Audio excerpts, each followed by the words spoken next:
Ignition sequence starts. 6, 5, 4, 3, 2, 1, 0. Liftoff. We have a liftoff.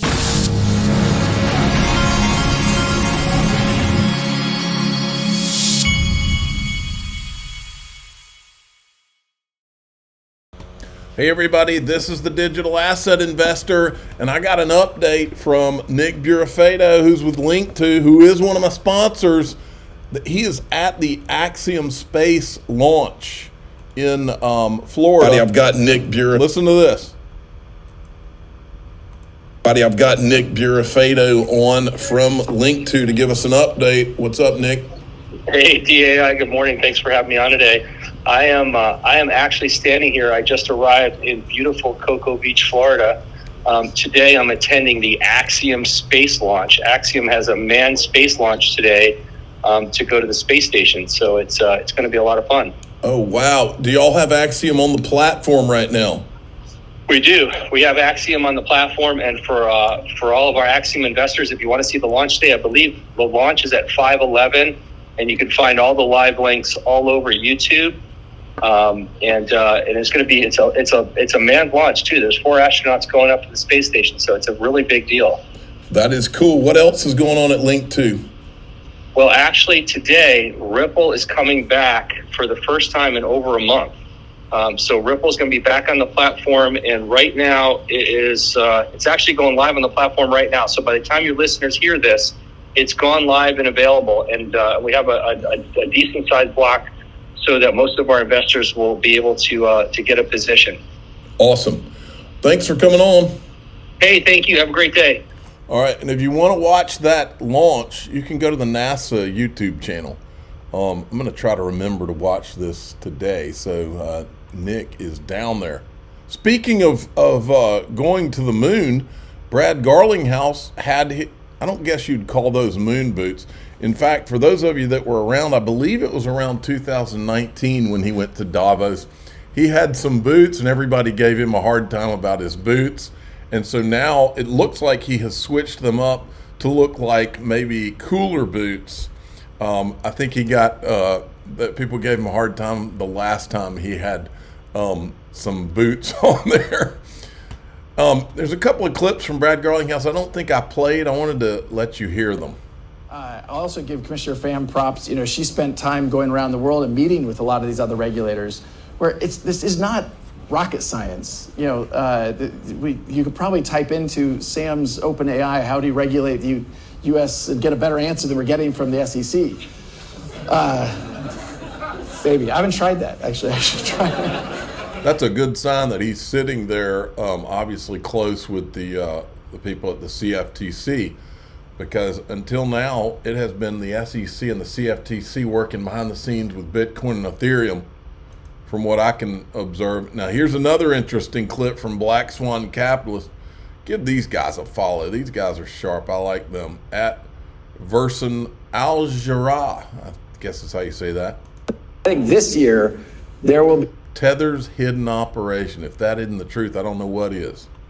Legislation that passes. I won't be as predictive about which one. I think likelihood is that the stablecoin, clarity for stablecoin. I can't remember the name of the bill that has been going through the system in Washington D.C.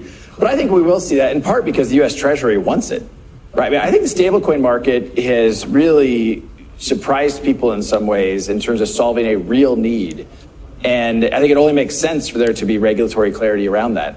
I think that's good for the whole industry. And, you know, one of the things you said earlier is, you know, are there skeletons in the closet? The stablecoin market, because there hasn't been clear rules of the road, it'll be interesting as that comes to fruition. All righty. Yeah, it'll be interesting. All right. Now, Good Morning Crypto pointed out that Ripple has confirmed approval in 31 states for money transmitter licenses. That can't be a bad thing, can it, folks? Look at all those states. Then we've got this. Brad Combs had this Gary Cardone on. I thought this Gary Cardone guy made a very smart point in this clip. Listen to this. And it's with that background of change. My confidence level is so high here because I know what the indicators are from the old players and what the mistakes are of the new players. Just the marketing program from a decentralized asset like Bitcoin, just look at the advertisements that are being posted today by BlackRock and Invesco and others, Fidelity. This is real marketing. This is real promotion for Bitcoin compared to the old, hey, store it on your wallet, be your own bank, kill the world, fiat dollar's going to crash. That's not a good pitch to somebody with $100 million and they're all in legacy assets, and you're telling them all their assets are going to crash, so they need to put $100 million on a wallet, a hardware wallet, and they're thinking, let's see now, this little iPod here I have, I remember my telephone used to weigh 30 pounds, and you're telling me this little ledger, this little thing, I'm going to put $100 million on it, right, and walk around? Come on. It's so unrealistic about how people handle big money. I want people, the audience, to realize what you've done. I have a similar approach to this market all the time. I have one of the core tenets of the investing for myself. It's not investment advice for anyone listening, and nothing we say is, but one of my core tenets that I share as a strategy is I stack my pennies next to their dollars. And who are they? They are the ones that are in this space building out here, helping to create the market infrastructure that's going to exist, that exists today and beyond today. And that's exactly what you've done. There you go. Good stuff. Now, this is also good stuff. This puts things in perspective. Bond market, 126 trillion. Stock market, 108 trillion. Private capital, 23 trillion. Gold market, 14 trillion. Oil market, 2 trillion. Stablecoin market, 134 billion. Lots of potential for stablecoins and tokenized assets. Tokenized assets will settle in Bitcoin and stablecoins. Here's what he's not saying. You can't build the tokenized assets on Bitcoin. You know what you can build it on? You know what you can create those tokens on? The XRP ledger. You know what you can create those stable coins on? The XRP ledger. You know what you can create CBDCs on? The XRP freaking ledger. The big picture, I've told you 1,000 times, it was never Bitcoin. And I'll also tell you this. What if there's a plot twist in store? What if only Bitcoin and XRP got ETFs this year?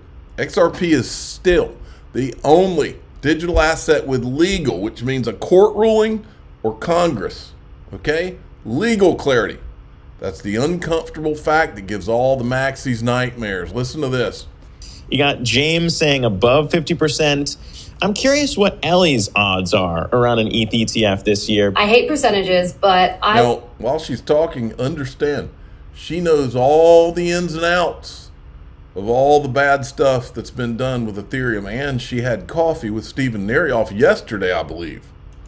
Tend to err more on the side of below 50%, only because I think this was sort of, not to say like a one-off, right? It was definitely a big market event. It was a big event for crypto. It was also a big event for the SEC to even think about, engage with these crypto companies, right? And these big asset managers over something that they don't necessarily believe in or think that investors should have access to. However, this is Bitcoin, and Gary Gensler has said previously, I don't know if he said it while he's been in office, but he's definitely alluded to the fact since he's been in office that Bitcoin is definitely a commodity. So where we stand on Ethereum is kind of unclear right now. And every single interview he does, every single hot seat appearance on Capitol Hill, he has no answer as to whether Ethereum is a security or not. So whether that has any bearing on whether we'll see an ETF this year, we'll have to see, but I think it probably will. I think Gary was sort of forced to approve the Bitcoin spot. Well, if he's forced to because of a court ruling, then why isn't everybody saying where's the people filing the XRP ETFs? Because there's been a court ruling on that too. Wasn't really any more options, and with Ethereum, it's a little bit of a different story. So I think his sort of prejudice against crypto and everything it stands for and its status as potential securities tokens or not could have an effect. So I know we have all these deadlines to look forward to, kind of similar with what we saw with Bitcoin spot. But I'm a little more concerned about the SEC's stance, particularly Gary Gensler's stance on Ethereum itself. No. I think you're more in line to be right. I'm in the same camp, just given. That's something nobody's thinking about, is the idea he could come out of nowhere with an Ethereum lawsuit. What we've heard from Grayscale as well, we chatted with their chief legal officer about whether or not they're going to have to go through the whole rigmarole again in terms of suing and winning in court to get this approved. As I said, we're going to be chatting with Hester Peirce, the SEC commissioner that really, I think, rallied the SEC to this final decision. And we'll see what she says around the progress and whether or not that same thing will play out with ETH ETFs when she joins us on Monday. But I'm in the same camp as you. I think people might be too optimistic, just kind of given what we've heard from Gary Gensler and the SEC around ETH versus Bitcoin. Ooh, you got James very saying interesting conversation. Now, this is interesting because from what Meta Lawman has said, this Grayscale, the decision where, well, look here. This Coinbase thing that's in court today. I'm seeing a lot of this.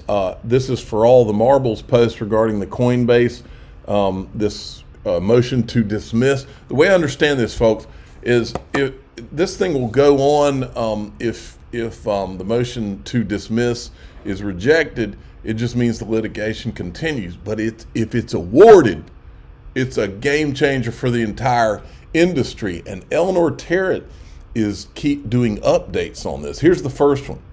I'm not going to live tweet the entire thing, but she's talking about what the judge is saying here. She says the SEC lead lawyer, and I paraphrase, the DeFi people gave a really fine amicus brief explaining what staking is and what the wallet is used for, arguably better than how the commission explained it in its briefing. She says she also says the SEC hasn't presented an opposing narrative for the legal foundations of Howey in its briefing. But here's the good one, folks. This judge just invoked Bill Henman right here. Judge Fela also just referenced Bill Henman in connection with the position that a token in and of itself is not a security. Wasn't it Mr. Henman who said that? Someone from your shop that's no longer there? Folks, they don't want her bringing up Bill Henman. I mean, have you not noticed that the SEC never talks about the whole decentralization mantra from Bill Henman's speech? That's because the speech was all bullcrap, and they all knew it at the time. And to this day, that stupid speech has given Ethereum this fake clarity as I sit here today, and they all freaking know it. Now, look at this. Brad Garlinghouse is a speaker at Dubai FinTech Summit 2024. So this is May 2024.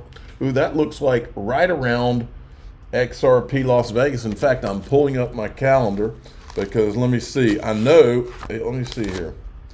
Let me see when, okay, XRP Las Vegas. See, looks like Brad Garlinghouse could make XRP Las Vegas because it is the 3rd and the 4th, which means he would have time to make it to Dubai. So let's hope that Brad Garlinghouse, drop my pen. Let's hope that Brad Garlinghouse ends up at XRP Las Vegas. That would be something. Now, we're going to go into DAIXRP.com and we are going to talk about the dark side of Davos. I've got 3 videos queued up where there's some people, I'm not saying the whole thing is, but there is some pure evil elements in my opinion there. We're going to talk about the dark side there. I'm the digital asset investor. I'm not an investment advisor. This is for entertainment purposes only. Please subscribe, hit the like button, and tell your friends and family. We're going to go talk about the dark side, and there is a lot of darkness, folks, in this thing. All right,